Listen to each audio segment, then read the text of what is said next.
Hello, everybody, and welcome to another monthly episode of Alabama Work Comp Today. Today is December 19th. We want to wish everybody a happy holiday season, Merry Christmas, Happy Hanukkah, Kwanzaa, and any other holiday that you're celebrating. And as we wind down the year, we want to take this 30, 45 minutes or however long we are to kind of catch you up from our last show last month, talk to you about some things around the country, as well as some news locally in Alabama, and share with you what we've got going on. So, Dave, how you feeling as we're rounding the corner toward the end of the year? I'm limping to the finish line, but I'll make it. Got to go to court tomorrow, and I think that'll be I think that's the last time I go to court for the rest of the year. So, well, this is the last 6 weeks or 2 months of the calendar year at our firm. It's a very busy time of the year. It's busy all year round. We're very blessed to have a good group of clients and caseload, but it's particularly busy this time of the year as a lot of insurance companies want to settle out their cases and their claims, and our clients would like to get their claims resolved if they can. And sometimes the timing just doesn't work out right, so we have to do that dance with both the insurance company and the client to make sure that our clients' rights are protected and that we don't just resolve cases because of pressure or stress and those kind of things. Do you see that the same way or a similar way? Yeah, there's a push towards the end of the year and getting cases resolved, but what we have to do as lawyers is while we counsel our clients, we also have to protect them and make sure that they aren't trying to settle their cases on the cheap and leave a lot of money on the table that may be there if we wait a few more weeks. It's true. The clients are still going to be in the same or similar medical condition that they are today as they will be after the first of the year. And we have to take those things into consideration. But let's see, Dave, since our last episode a few weeks ago, we talked about PTSD, we talked about the Fair Pay for Play Act, Uber and Lyft. There's been a little bit more information in the last couple of weeks. I think last time we talked about Uber was fined over $600 million for saying their drivers aren't employees. That was in the New York Times. I think that was out of the state of New Jersey, where the state of New Jersey fined That's right. Uber for that. Yep. And let's see, companies, where was this, in Connecticut, 2 agricultural labor supply firms, I guess these may be poultry plants, had been fined over $250,000 again for misclassifying poultry workers as not being employees. And then we talked last time about Tua's injury, why it reminded us why college athletes probably should be paid. And all 3 of these issues are national issues. They're ongoing. We don't have a lot new to report this month, but as new things come up, we're going to, from time to time, bring them up. And speaking of that, past episodes of Alabama Work Comp Today are housed on our YouTube channel. You just click on the month or the topic that interests you. And if you notice something or have questions or concerns or comments, put them in the comments section, or you can send us private messages and we'll continue the conversation. And this is what we do, and this is why we're doing this show. We want to talk about national issues, Alabama issues. We want to share about our practice, tell you what's on the horizon for us. We've had a very, very busy 2019 that we're going to address next week, on New Year's Eve, about our year in review. So that'll be on the Nomberg Law Live. Also will be housed here on the YouTube channel. But Dave, let's move into some national news. Let's talk about some things. And the first topic that really jumped out at me, and this is one that's been going on in our state and around the country, particularly with the state of politics. It's been a topic that's been going on for several years now. The title of it is how immigration debates are affecting workers' comp in the U.S. And this came from the International Policy Digest.org online. Dave, did you get a chance to review this or to think about really what the title is and how it affects our state and other states? Yeah, I did read the article, and if a worker is injured at work, regardless of their citizenship status, their immigration status, how they got here. The employer is responsible for providing medical care, workers' compensation benefits for that injured worker. It seems like with our current political and the current political climate, it provides it allows employers to deport workers after they've been hurt, but that's just not right for an employer to hire someone, ignore their status, and then they get hurt, and then just try to wash their hands of them. They're looking for cheap labor. They get the benefit of that labor. They pay them very, very little, and then discard them regardless of what happens. And here's a trend that, according to this article, at least 7 other states and others are attempting to enact laws that punish people for their bad luck, meaning that they're undocumented, but they're working for the company and get hurt on the job. And Ohio, Colorado, Montana, New Jersey, Georgia, South Carolina, and others. But they're trying to limit their rights. They're trying to save money. They're trying to threaten injured workers, despite the fact that they were employees at the time. In Alabama, currently, they do have undocumented workers do have the same protections as United States citizens.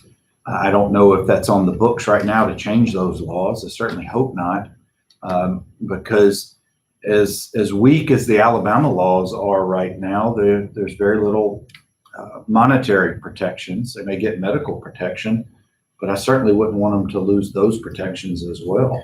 I just would conclude with this, that no matter what the political climate is, I think an employer, if they're going to bring someone on, and if that employee gets hurt at work, that employer has a moral obligation to take care of that injured worker while they're here, provide them medical care, provide them work comp benefits.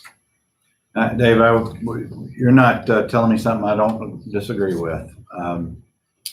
One of the things I meant to mention is any of the articles, any of the topics that we discuss during the show, we're going to start putting the links in the YouTube notes so you guys can click on that and see what we're talking about. But what we try to do is throughout the month, in between the shows, each day or every other day or so, we get reports from around the country as well as in our state of different employment, work comp, independent contract, anything related to an employment status or situation that makes the news and it catches our eye. We try to grab those, and that's what we try to bring to you in the first part of our talk each month. Dave, let's kind of move on. And this story, it probably is as upsetting of a story as I've read in a long time. And the headline is Indiana manipulated report on Amazon workers' death to lure an Amazon headquarters, according to an investigation. And it's a sad enough situation that this fellow who was working, he was 59 years of age, he was crushed by a forklift. And he was working on the job. At the time, it seems like that this was in the state of Indiana. They were trying to bring an Amazon headquarters, which are so coveted around the country. There's only so many of them, but they bring hundreds of jobs, if not thousands of jobs, millions of dollars of revenue to the states where they have their headquarters or their different locations. And from what I gathered from this, it was completely covered up by the local OSHA inspector, who seemed to have more of an interest in dealing with what the governor of Indiana wanted, as opposed to what should have been the right thing. Yeah. Well, so let's go back. So it all started when a 59-year-old Amazon employee was killed at work in Indiana in 2017. Mm-hmm. OSHA investigated this death at work, and the Indiana investigator that found that the company was at fault for failure to properly train the worker that died at work, and that Amazon had a culture that favored production over safety. And they found, the OSHA investigator found that Amazon had 4 major violations, and recommended a fine of $28,000. But then this is where it gets a little squirrely by Amazon and the state of Indiana. Amazon appealed that. They didn't agree with it, of course. They felt like their employee was to blame. And so here's where the state of Indiana gets involved, because Amazon is offering, or the carrot, so to speak, is a $5 billion Amazon investment and 50,000 jobs that the state of Indiana is trying to bring in, and they don't want this. They don't want this staining their record, so to speak. So I will say this about what the investigator said was very interesting. He said someone died on the job because they didn't have a good safety culture, they being Amazon. He says, I think Amazon was given a pass. But it goes even further that this investigator, this fella who ultimately discovered the cover-up or the conspiracy about this, he ended up recording his boss, a woman who was, I guess, higher up the chain within the OSHA system. And from his conversations, from talking with her and seeing what was going on over the preceding months, once this investigation began, he was getting pressure from not only his OSHA office, but also indirectly from the governor's office to stop or to limit or to really curb what he was doing, a real deterrent, until finally he got to the point where he ended up having to just whistleblow and call above his boss to let them know what was going on before the truth really came out. And this is just, again, what you said just a second ago, was a culture, such a high pressure stakes to bring such a multi-billion-dollar company and entity, and what did you say, 50,000 jobs? 50,000 jobs, potentially. a $5 billion investment. And it was an accident that probably could have been avoided had this an Amazon employee been properly trained. And we see that so often, is that employees just don't get proper training at work, and it leads to accidents. And in this case, for Mr. Terry, it led to his death at work. And it's on a much smaller scale. We see from time to time where employees who come to us because they're hurt on the job, they have no clue the behind the scenes situation. They don't know, most of the time, if it's a new job to them, they don't know what they're supposed to be trained on. They just know that they are getting a job and they're being paid X wages, and they just want to get to work. Now, whether there's formal training, which the better employers do, or lack of training, which unfortunately a lot of the folks who come to see us, that's their situation. It's kind of sad, because the end result is people get hurt, people die. Hey, look, I'm an Amazon user and subscriber, and I like getting my products quickly, but not at the expense of someone's life. That's not right. Well, Dave, let's kind of. I was going to say, come back to that one. I want to go to the Alabama. That's good call. Because we're talking about OSHA. We might jump into that one next. Over in Rainbow City, which is near Gadsden, about an hour from Birmingham, where we're situated, there was some news that came out in this last couple of days or last couple of weeks that OSHA fined Dollar Tree, which almost every community in the country, I think, either has Dollar Tree or one of its competitors. OSHA fined Dollar Tree over $100,000 in this situation and over $200,000 total for, again, putting workers in harmful environments. The citation said that the company exposed employees to struck by hazards by failing to ensure the stacking of cases of merchandise in excess of 8 feet high in a stable manner. And what I thought was interesting was that the penalties here are well over $100,000 from what I read, and no one died that I could tell. No one even got hurt, but in Indiana, this man lost his life at work, and the fine was $28,000. I thought that was kind of an interesting contrast. Well, and obviously we're just scratching the surface about both of these two situations, and we only can read what's reported. But there are probably some other circumstances that have led to this. But I suspect one of the reasons why this is a hefty fine by OSHA against Dollar Tree is this is not the first time that in-state Alabama Dollar Tree, which may be owned by the same people or the same company, are being fined for the same things.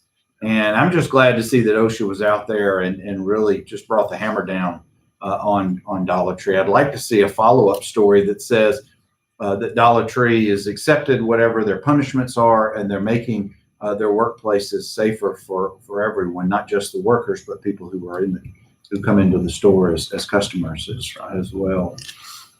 David, let's kind of stick to Alabama for just a second. We'll come back to the third story nationally we're going to come back to is explaining Pittsburgh's jock tax as athletes, player unions, they sue the city. This is an interesting story, but we'll come back to that in just a second. There's a new case that came out earlier this fall. It's entitled Swain versus AIG Claims and Others. Basically, an injured worker has sued insurance companies, and it's actually several different entities. This is a case that came out in October, the Alabama Court of Civil Appeals. And I'll give you just a brief bit and I'll let Dave pick up. But basically, this case was filed in Jefferson County, which is Birmingham. Originally, it was making claims, an injured worker on the job was making claims alleging intentional infliction of emotional distress, fraud, and conspiracy, as well as work comp allegations. Now, in Alabama, the Alabama Workers' Comp Act is an exclusive remedy, an exclusive set of laws when someone gets hurt on the job and they're suing their employer when they get hurt while in the course and scope of their job. However, Dave, I want you to talk about why all these other legal theories were also brought in. Sure. All right. So Swain gets hurt at work. Normally, when you get hurt at work, you just have a work comp claim to pursue. But here, Swain pursued torts outside of work comp. Swain was treating with a neurologist, and the neurologist recommended that the injured worker see a psychiatrist for treatment. Work comp did not approve that. The work comp doctor then returned Mr. Swain to work without any work restrictions. On that same day, Mr. Swain suffered a mental breakdown. He was admitted for treatment at a facility. Mr. Swain alleges in the lawsuit that his mental breakdown was due to how the work comp claim and the medical treatment was handled by his case manager, by his doctor, and by the work comp insurance company. And I want to point out one thing real quick. All three of those entities, the case worker, which is commonly referred to as a case nurse, the authorized treating physician, also known as just the treating doctor, as well as any approved medical care in a workers' compensation claim, they're all paid by the same entity, the insurance carrier that carries the workers' comp coverage for the employer to cover supposedly work comp claims of injured workers. It all comes from the same entity, and typically those decisions are made, either by the workers' comp insurance adjuster, who's in very close communication with the doctor's office, the case nurse, etc., or those decisions can be made in conjunction either with the employer sometimes or with defense counsel if they have it. It just depends on the situation. But I think it's very important to point out that all the decisions are being really funneled to one place. Go ahead. Yeah. So as a result, the injured worker files a lawsuit against the doctor, the case nurse, work comp, the adjuster, and alleges lots of things outside of work comp: fraud, conspiracy, outrage, intentional infliction of emotional distress. The trial court here in Jefferson County in Birmingham dismissed the case. The injured worker appeals that to the Court of Civil Appeals, and the Court of Civil Appeals says, no, there's enough facts here. Your case is reinstated and you can proceed through litigation. And this is one of those rare cases that we have in Alabama where the conduct is so egregious against the injured worker, denying him rights, denying him medical care, causing a mental breakdown in theory, that the Court of Civil Appeals remanded the case back to the state court in Birmingham and says that and I want to say, didn't he dismiss his work comp claim ultimately? I think that's what happened. See that. I think that's what happened. And now these other theories can go forward. Now, this is not a typical workers' compensation claim or case. The typical case, on average, somebody gets hurt at work. They hopefully have the proper medical care. They get rated on a permanent injury basis, and then you figure out how to resolve the case. That's the best case scenario for the worker. Hopefully they go back to work. But every so often, and we have these from time to time, it rises to the next level where it's pretty unreasonable, or for whatever the facts, they just decide we don't like this guy. I mean, they're never going to say that, but they just take it out on him or her. And this is what can happen. And at least here, the Civil Court of Appeals in Alabama said, this is enough bad conduct. We're going to allow these other theories. Now, keep in mind, this is not a work comp claim anymore. This is what we call third-party claims that have arisen out of the original work comp action. Different damages, different theories, different defenses in front of a jury, potentially. It's a whole different legal set of circumstances. So it'll be interesting to see how this plays out. I suspect this is going to end up getting settled. I don't think that all of the bad conduct is going to be one to put on trial by these defendants, but you never know. You never know. All right, Dave, let's kind of transition a little bit. And if you're watching this live, or if you're watching it on replay, if we're wrong, you don't like what we say, if we misspeak, or you know the facts to be a little bit different than the way we see them, etc., or our opinions kind of irk you a little bit, just let us hear from you. Put it in the comments. Any comments would be good. We always appreciate any feedback, any support, anybody who is paying attention to what we're doing around here.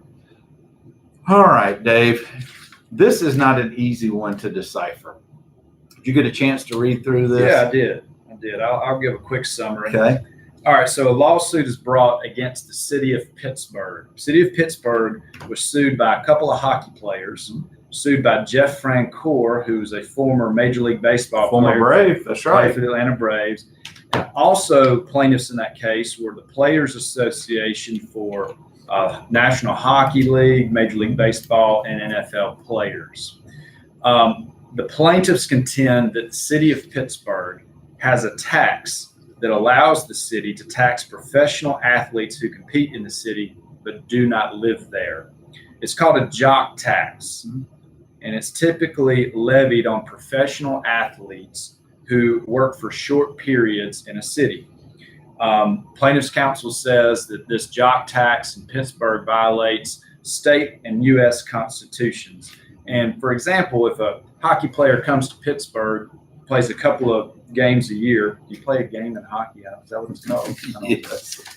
They compete in a hockey match a few times a year. Then the city of Pittsburgh can tax them, and that can be a couple $1,000s for the year. So that's it in a nutshell. It can be up to 3%. Look at this. Non-resident professional athletes who reside in the state of Pennsylvania.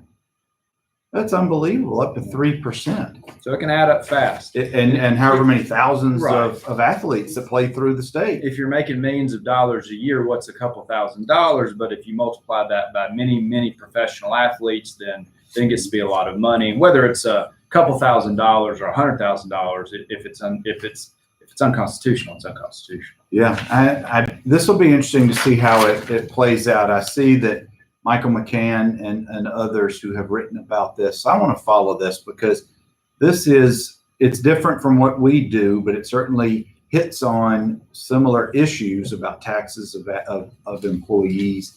I don't think we have anything like this in Alabama, but I'm certainly not a tax expert. So it's an interesting story. Yeah.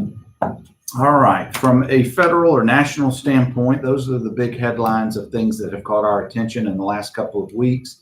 It's always a very busy time of the year, not just here at our office, but obviously as the holidays are coming up, hopefully that things can kind of wind down for us for a few days. We can recharge and get after it in January. But I want to share with you a little bit. Oh, I almost forgot. One more case. We always try to bring to you one of our prior cases of interest. And they're not necessarily talking about money, but it's a unique fact pattern or an area of the law that we think is of interest. And it's something that we've handled in the past.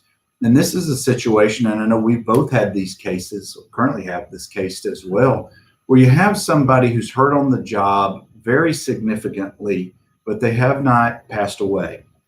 But their injuries make it as such, it's brain injuries, or now they have the inability or very limited ability to communicate, to express how they feel and their desires.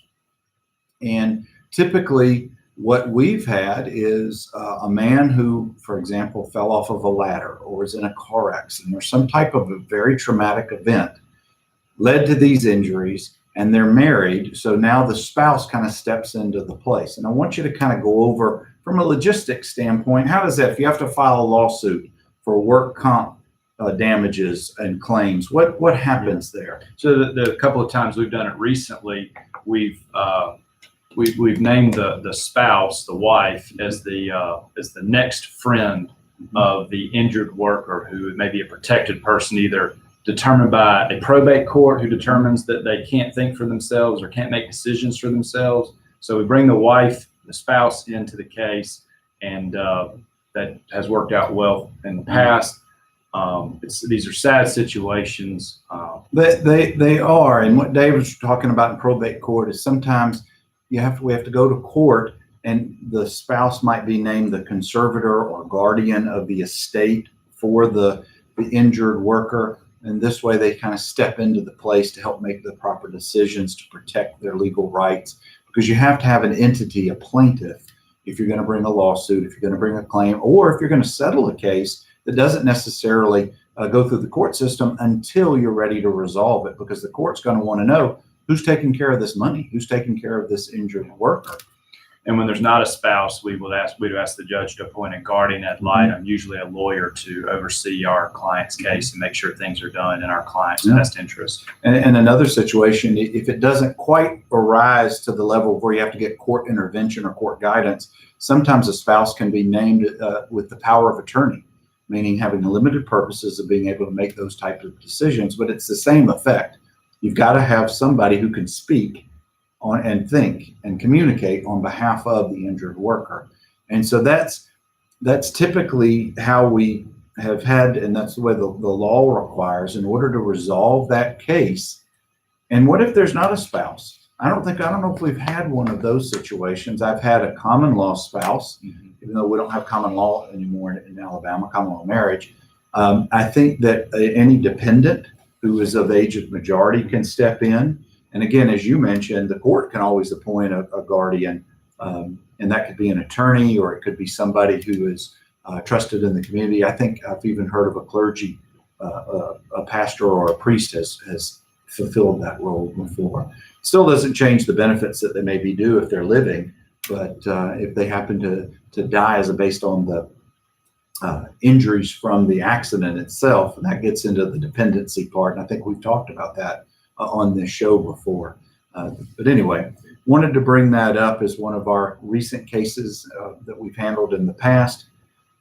And I think that is, as we're getting closer to the end of our show, again, thank you for watching and hanging in there with us. We're almost finished. I want us to discuss some upcoming events that we've got going on. As you guys know, if anybody who follows our firm on social media, we have the weekly show that I run on Tuesdays called Nomberg Law Live.